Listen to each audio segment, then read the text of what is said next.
আল্লাহ নবীর সাহাবারা নবীকে এতটাই তারা ভালোবেসেছিল, যখন নবীর সাহাবারা যখন নবীর প্রেমিক হয়ে গেল, ও মুসলমান, এতটাই তারা ভালোবেসেছিল। তার ছোট্ট একটা ঘটনা, হযরত হানজালা রাদিয়াল্লাহু তাআলা আনহু নবীর এত প্রেমিক, এত মহব্বতের বাবা, নতুন বিবাহ করেছে, ফুলসজ্জার রাত, বাসর ঘর, ফুলসজ্জা বাসর ঘর। নবী যখন ডাক দিয়ে বললেন, কে আছো মদিনার তরুণেরা, ও মদিনার যুবকেরা, আজকে তোমাদের কাছে নবী থাকবে না, আজকে তোমাদের কাছে রাসূল থাকবে না, আজকে তোমাদের কাছে দ্বীন থাকবে না, আজকে তোমাদের কাছে ইসলাম থাকবে না, আজকে তোমাদের কাছে মসজিদ মাদ্রাসা কোরআন থাকবে না। সমস্ত সাহাবারা গাজীর হয়ে গেল। হযরত হানজালা রাদিয়াল্লাহু তাআলা আনহু নতুন বিবাহ করেছে, ফুলসজ্জার রাত, বাসর ঘর। তিনি নবীজির কথা শুনে আপনার বাসর ঘর থেকে উঠে ওলঙ্গা তরবারি নিয়ে চলতে শুরু করে দেবেন। পেছন থেকে বিবি ডাক দিয়ে বলেন, স্বামী গো, আপনি যান, আমি বাধা দেব না, কিন্তু স্বামী, আপনার যে গোসল ফরজ হয়েছে, আপনি দয়া করে গোসল ফরজটা সেরে যান। বিবিকে ডাক দিয়ে বলে, বিবি, আমি হানজালা যদি গোসল করতে গিয়ে দিনের ক্ষতি হয়ে যায়, আমার রাসূলের ক্ষতি হয়ে যায়, আমি হানজালা কিয়ামতের দিনে আমি আসামির কাঠ গড়ায় দাঁড় হয়ে যাব। ওরে বিবি শোন, আমি হানজালা চললাম জাহাদের ময়দানে।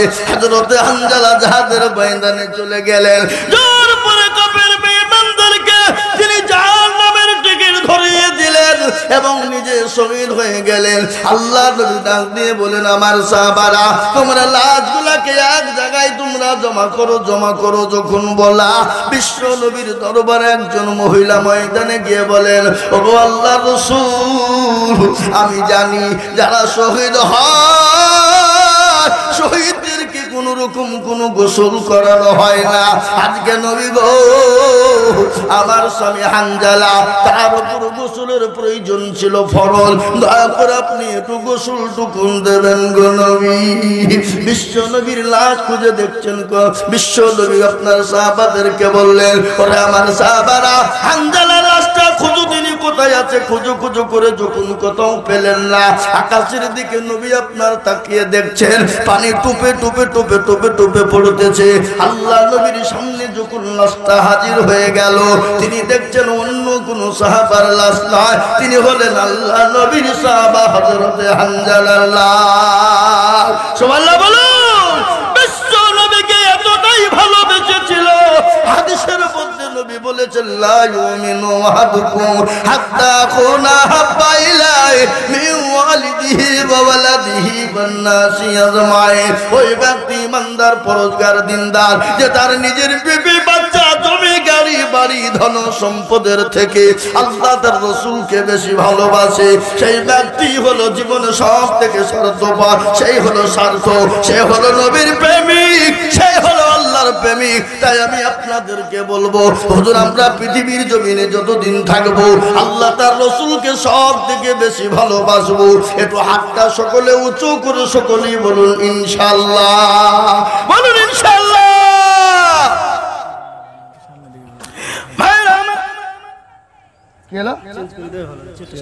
এটা চেয়ার ভাঙ্গা, উল্টে পড়ে যাবো নাকি তাহলে? ভাঙ্গা চেলিয়ে চল, এদের মৌলবি দিলে ভাঙ্গে মাথা ফাঁদে পড়ে থাকে।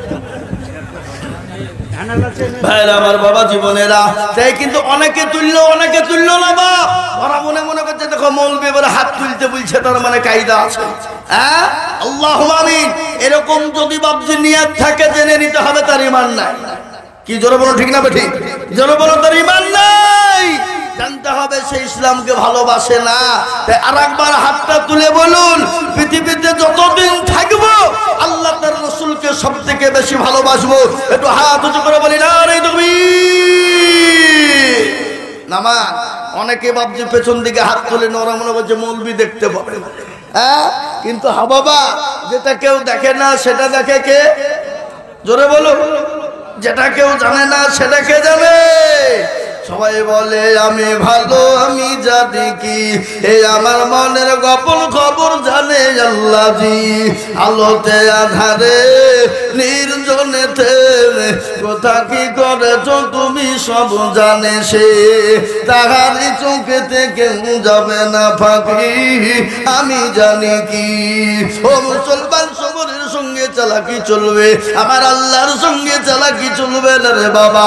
আজ আমি আপনাদেরকে বলবো বাপ, আগামী কালকে রমজান মাস আসছে, বড় বরকতি মাস, বড় রহমতের মাস, বড় নাজাতের মাস। এই মাসটা বড় ভাগ্যবান রে বাবা। এই মাসটার কথা কি দেখছিলাম কে আপনার, আল্লাহু আকবার। এই রমজান মাসটা এত ভাগ্যবান ওয়ালা হবে, দিনওয়ালা যারা হবে তাদের জন্য রমজান মাসটা হয়ে যাবে। আর রমজান মাসের আজকে আগা দিন রে বাবা। আজকে এই নটপুর, আপনার এই নটপুরে হয়দরপুরে আজকে এই আল্লাহু আকবার মসজিদের জলসা। আমি আপনাদের কাছে হাদিস পড়েছি রে বাবা। নবী বলেছেন মান বানা লিল্লাহি মসজিদান বানাল্লাহু লাহুল বাইতান ফিল জান্নাহ। যারা মসজিদ বানিয়ে দেবে আল্লাহ তাদের জন্য জান্নাতে ঘর তৈরি করে দেবে। আজ আমি বলবো মুসলমানের দলেরা, আল্লাহ ওয়ালারা, নবীর প্রেমিকেরা, কারা আছো আল্লাহর ঘরে জান্নাত বানাবা, কারা আছো আল্লাহর ঘরে নিজের ঘর তৈরি করবা, আল্লাহর জান্নাতে তৈরি করবা নিজের জন্য বালাখানা। তাই আল্লাহর ঘরকে বানানোর জন্য আমি আপনাদেরকে বলবো, দেশের মানুষের নামাজ পড়া এত কষ্ট, এত কষ্ট আমি নিজে চোখে দেখে এলাম। এই বর্ষার সময় আসছে, ঝড়ের সময় আসছে, বৃষ্টির সময় আসছে, মানুষ নামাজ পড়বে পানিতে ভিজে ভিজে, মানুষ ঝড় বৃষ্টিতে পানিতে নামাজ পড়বে, হতে পারে না। তাই মসজিদের ভিড় হয়ে গেছে বাবা, অনেকটা উঠে গেছে। কিন্তু আমি বলবো বাপ, মুসলমান বেঁচে থাকতে মসজিদ হবে না, এটা হতে পারে না। আজকে বেঈমানরা চাইছে মসজিদ ধুবো না, আজকে মুসলমানদের মসজিদ গুলাকে তারা কেড়ে নিচ্ছে। কিন্তু আমি বলবো ও বেঈমান, একদিকে মসজিদ কেড়ে নিবি, ভেঙে দিবি, আর একদিক থেকে মুসলমানদের জীবন দিয়ে, রক্ত দিয়ে, পয়সা দিয়ে মসজিদ তৈরি করে দেবে। কিন্তু মারতে দামটা কিয়ামত পর্যন্ত মসজিদ থাকবে, এই মসজিদ কোনোদিন শেষ হবে না। তাই মসজিদকে বানানোর জন্য আমি আপনাদের কাছে একটু হাত পেতে দেব। আমি আজিজুল হক সারা পশ্চিম বাংলা নয়, আসাম, ত্রিপুরা, মেঘালয়, মণিপুর, উড়িষ্যা, বিহার, ঝাড়খণ্ড, পশ্চিম বাংলা, বাংলাদেশ পর্যন্ত লাখ লাখ লাখ লাখ টাকা করে বলি। আজ আমি আপনাদের কাছে লাখ লাখ টাকা করে বলবো না, আল্লাহর ঘর মসজিদকে বানানোর জন্য আমি একবার তাকবীর দেব। আর তাকবীর দেওয়ার সঙ্গে সঙ্গে বলে হুজুর গো, আমার কাছে এখন জান আছে কিন্তু মাল নাই, আমি পরে দিয়ে দেব। মাত্র 10,000 করে টাকার দাতা।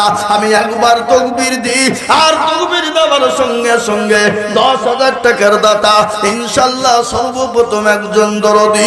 একবার জোরে সরে বলি নারে তাকবীর। ইনশাআল্লাহ এই মজলিসের ডানে বায়ে পিছনে সামনে উপরে সর্বপ্রথম 10,000 টাকার দাতা একজন দরদি কে আছে বা